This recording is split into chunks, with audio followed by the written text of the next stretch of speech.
What's up, comic book fans? And welcome to Comics Icons. Now, JJ, what they call me. And today, we got more Blood Hunt.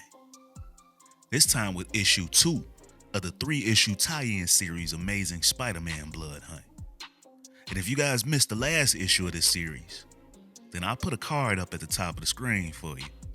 And I put a link at the end of the video as well to the entire Blood Hunt playlist. But when we left off with this tie-in series, Spider-Man had teamed up with Misty Knight and the Lizard to find Colleen Wing and Morbius, who had been kidnapped by vampires, while Morbius had been working on a cure. Meanwhile, when we saw Morbius and Colleen, we found out that it was an entire corporation of vampires that kidnapped them, and their main goal was to work with Morbius on his cure. That is, right after Colleen had actually gotten bitten. So if you guys are ready to find out what's up with this vamp corporation trying to make a cure, plus you want to find out what happened with Colleen and that bite, and if Spidey and his team can catch up to them before it's too late, then you guys know what time it is. Let's get it. So when the issue kicks off, Morbius is being shown the tour by TJ, the former Beyond Corporation employee of his now Hemoglobin Inc. And here they've been using what they know of Morbius's mutation as the basis for a few different products. The first product is called Lure, and it's a pheromone that draws vampires to whoever's wearing it. And it's how TJ was able to build up his workforce so quickly. His second product is called Change, and it turns healthy humans into vampires, like Morbius. And the last product is called Cure, but it's only an 85% solution, and the reason that they need Morbius's help. But he questions why they need his help, because he's been at this for years and he's nowhere near finding a cure. But TJ tells him that it's because his research started in a different place than theirs did.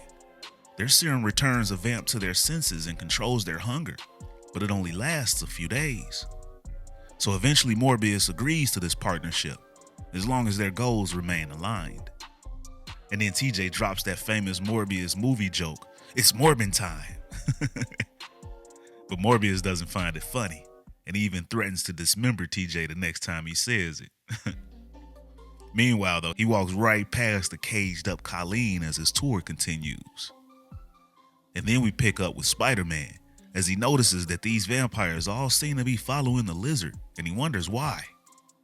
But he's got to figure all that out later, because the vampires are all dangerously close to crossing onto this church's land. And Misty readies the people to get ready to fire their holy water guns. And the holy water guns are hilarious, because yeah, they probably work at first, but how long before they're all out of water and need a refill?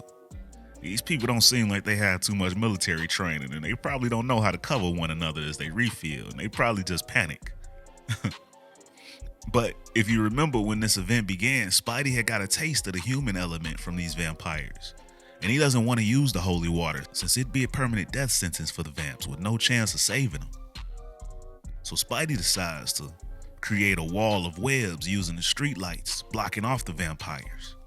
And then Spidey figures that he and the Lizard will head to Central Park. He's got a plan and wants to see if the vamps will continue to follow the Lizard. And he has Misty follow behind. And as they take off, Spidey notices that they are in fact still following after the Lizard. It must be some kind of pheromone or something. So he convinces the Lizard to hop into the water to change his scent up and see if it'll stop the vamps from following. Meanwhile, Spidey uses his webs to try and web up the horde of vamps, but he runs out of webbing. And he remembers that he had never got his refills back from Father Matthias, who was supposed to be blessing him to take out the vampires. But then the Lizard hops out of the water just in time to help Spidey fight off the rest of them. Although his dip in the water wrecked his translator that the Lizard had been using, so now he's back to just angry roars. But then after they've taken down these vampires, we meet Maxine Danger, the former Beyond Corporation CEO. And she schools them about her former lackey TJ, that people have been going missing uptown, and come to find out TJ was snatching the people up and using a serum developed by Beyond from Morbius's blood to turn them into vampires. But Maxine is more concerned with the fact that TJ straight up stole that formula. But she tells him that TJ will be holding Colleen and Morbius in Harlem. And then she gives them a device to erase all of the data. So when she leaves, Spidey and team decide to go and check out this intel that Maxine just gave them. And not only that, but Misty has Spidey's refills. And she made sure that Father Matthias didn't bless him, so Spidey wouldn't be forced to kill. Meanwhile, back with Morbius as he works on the cure, TJ brings him in an assistant named Whitney. She's in charge of the cure program there. And when she comes into the lab, she tells Morbius how lucky she is to have the opportunity to work with Morbius, and she's a fan of his work. But when TJ leaves, Morbius notices the obvious fear that Whitney is in, and he asks her why she's so scared. And she's like, I'm just not qualified to work on any of this. I haven't even finished my bachelor's yet. So Morbius is like, well, if you're not equipped to do this job, then why did you take it? But she didn't, she tells him. Until last week, she was a phlebotomist. And then she matched with TJ on a dating site. And the next thing she knew, she was a vampire working in a lab. So that's cold-blooded, y'all. A literal date from hell. Sheesh. But this new revelation gives Morbius pause with helping now. And then we go back to Colleen, who's trying to cope with having been bitten. And then we meet a woman in the room next to her named Sarah. And Sarah tries to make Colleen feel better about being here by telling her about all of the times that she's been turned. And it's after the fourth time when it really starts to feel good. And that's when they inject the change into you. So Colleen's now like, wait, they're changing people into vampires? And Sarah's reply is, you say that like it's a bad thing. She was sleeping in her car before they came along. And what company gives their employees a place to live, food to eat, and eternal life? She's geeked up about being here. And as Sarah's called up for her next test, Colleen realizes that she's gonna have to find her way up out of there. And then we pick up with Spidey and team as they case this spot that Colleen's supposedly being held in.